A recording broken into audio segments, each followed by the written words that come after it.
అందరికి నమస్కారం. నేను మీ కొరవి వినయ్ కుమార్. రాయ్బరేలీ బరిలో రాహుల్ గాంధీ. ప్రస్తుతం రాహుల్ గాంధీ కేరళలోని వయనాడ్ పార్లమెంట్ నియోజకవర్గం నుంచి పోటీ చేస్తున్నారు. ఇప్పటికే అక్కడ ఎన్నిక ప్రక్రియ కూడా ముగిసింది. దీంతో రాయ్బరేలీలో మే 20న జరగనున్నటువంటి 6వ దశ ఎన్నిక కోసం మే 3న నామినేషన్ల చివరి తేదీ ఉండగా, చివరి తేదీ రోజు కాంగ్రెస్ పార్టీ రాయ్బరేలీ కాంగ్రెస్ పార్టీ అభ్యర్థిగా రాహుల్ గాంధీ పేరును ఖరారు చేసింది. దీంతో ఆయన మే 3న తన నామినేషన్ ను రాయ్బరేలీ నియోజకవర్గంలో దాఖలు చేశారు. అయితే ముందు నుంచి కూడా రాయ్బరేలీలో ఎవరు పోటీ చేస్తారు అన్న చర్చ సాగింది. అంతేకాకుండా అమేథీ నుంచి మరోసారి రాహుల్ గాంధీ పోటీ చేస్తారన్న చర్చ కూడా సాగింది. అయితే అమేథీలో రాహుల్ గాంధీ బావ అయినటువంటి ప్రియాంక గాంధీ భర్త రాబర్ట్ వాద్రా తనను ఆ నియోజకవర్గ ప్రజలు అక్కడ పోటీ చేయాలని కోరుతున్నారని ఇదివరకే మీడియా ముఖంగా ప్రకటించిన విషయం తెలిసిందే.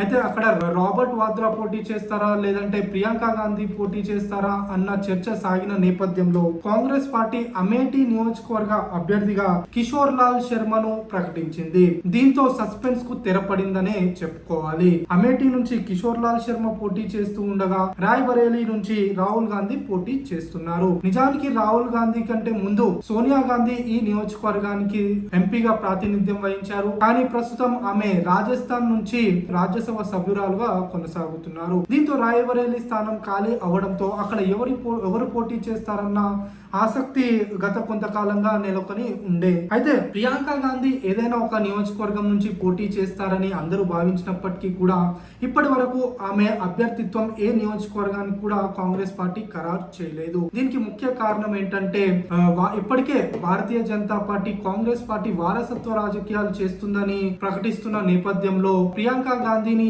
ఈసారి పోటీకి దూరంగా పెట్టాలని కాంగ్రెస్ పార్టీ భావిస్తున్నట్లు తెలుస్తుంది. అయితే భారతీయ జనతా పార్టీ రాయ్బరేలీ అభ్యర్థిగా మరోసారి దినేష్ ప్రతాప్ సింగ్ ను ప్రకటించింది. 2010లో ఆయనకు కాంగ్రెస్ పార్టీ ఎమ్మెల్సీ పదవి ఇచ్చింది. 2016లో మరోసారి ఆయనకు ఎమ్మెల్సీ పదవి ఇచ్చింది కాంగ్రెస్ పార్టీ. అయితే 2018లో ఆయన భారతీయ జనతా పార్టీలో చేరి 2019 పార్లమెంట్ ఎన్నికల్లో సోనియా గాంధీపై ఆయన పోటీ చేశారు. అప్పుడు 38.36% ఓట్లు భారతీయ జనతా పార్టీకి రాగా సోనియా గాంధీకి కాంగ్రెస్ పార్టీ అభ్యర్థిగా 55.8% ఓట్లు వచ్చాయి. అంటే దాదాపు సోనియా గాంధీ 17.44% ఓట్లతో అక్కడ విజయం సాధించారు. కానీ గత 5 సంవత్సరాలలో భారతీయ జనతా పార్టీ అభ్యర్థిగా దినేష్ ప్రతాప్ సింగ్ అక్కడ పని చేసుకున్నారు. అంతేకాకుండా రామ మందిర నిర్మాణం తర్వాత ఒక్కసారిగా ఉత్తరప్రదేశ్ లో భారతీయ జనతా పార్టీ వేవ్ అనేది పెరిగింది.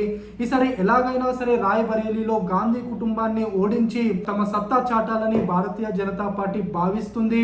ఈ నేపథ్యంలోనే మరోసారి దినేష్ ప్రతాప్ సింగ్ కి అక్కడ అవకాశం కల్పించింది బీజేపీ. అయితే రాయ్బరేలీలో ముందు నుంచి కూడా అది గాంధీ కుటుంబానికి కంచుకోటగా ఉంది. ఇక్కడ కాంగ్రెస్ పార్టీ 17 సార్లు గెలవగా భారతీయ జనతా పార్టీ కేవలం 2 సార్లు మాత్రమే విజయం సాధించింది. అది కూడా 1996 మరియు 98 సంవత్సరంలో. అయితే జనతా పార్టీ ఇక్కడ ఒక్కసారి విజయం సాధించింది. అయితే ఇక్కడ కాంగ్రెస్ బీజేపీ మధ్య పోటీ ముఖ్యంగా ఉంటుంది. కానీ బహుజన్ సమాజ్ పార్టీ కూడా ఇక్కడ కీలకంగా వ్యవహరించే అవకాశాలు ఉన్నాయి.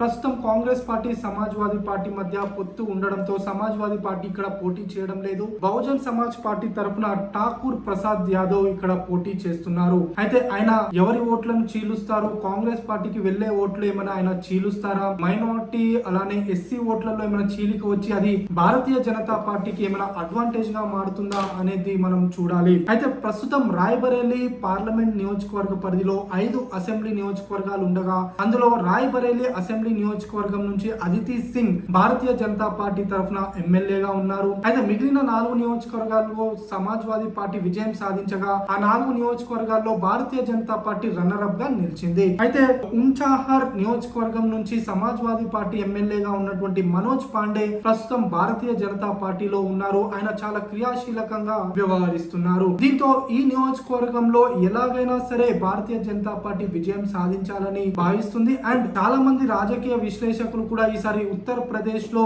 భారతీయ జనతా పార్టీ చాలా ఎక్కువ సీట్లు సాధిస్తుంది అని, అలానే అమేథీతో పాటు రాయ్బరేలీలో కూడా విజయ అవకాశాలు భారతీయ జనతా పార్టీకి మెండుగా ఉన్నాయని చెప్తా ఉన్నారు. ఈ నేపథ్యంలో ఇక్కడ ఎవరు విజయం సాధిస్తారనేది ఒక ఉత్కంఠభరితంగా మారింది. అయితే ఒకవేళ రాహుల్ గాంధీ గనుక రాయ్బరేలీలో ఓడిపోతే ఉత్తరప్రదేశ్ లో కాంగ్రెస్ పార్టీ శకం ముగిసింది అని అనుకోవాల్సిందే. ఎందుకంటే కాంగ్రెస్ పార్టీ రోజు రోజుకు ఉత్తరప్రదేశ్ లో తన గ్రాఫ్ ను తగ్గించుకుంటూ వస్తుంది.